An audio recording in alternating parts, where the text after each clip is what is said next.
అసలు ఒక్కరికి చేశారు కాబట్టి సహోదరుల్లో నాకు చేసినట్టే అన్నాడు. అంటే పాపం విషయంలో నీకు తీర్పు తీర్చబడదు, కానీ క్రియల విషయంలో తప్పకుండా తీర్పు తీర్చబడుతుంది. క్రియల విషయంలో తప్పకుండా తీర్పు తీర్చబడుతుంది. మరి మన దేహంతో మంచి క్రియలు జరిగించినా చెడ్డ క్రియలు జరిగించినా అవి ఎందులోకి తీసుకొస్తాడు? తీర్పులోనికి తీసుకుని వస్తాడు. కాబట్టి మనం జాగ్రత్తగా ఏం చేయాలి? మొదటి కొరింథీ 4:5 కాబట్టి సమయము రాకమునుపు అనగా ప్రభువు వచ్చే వరకు దేనిని గురించి తీర్పు తీర్చుకోడి. ఆయన అంధకారమందలి రహస్యములను వెలుగులోనికి తెచ్చి హృదయంలోని ఆలోచనలను బయలుపరుచున్నప్పుడు ప్రతివానికి తగిన మెప్పు దేవుని వలన కలుగును.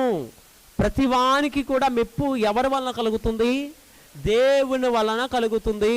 ప్రతి ఒక్కడికి కూడా ఎవరి క్రియల చొప్పున వారికి ఏం చేస్తాడు?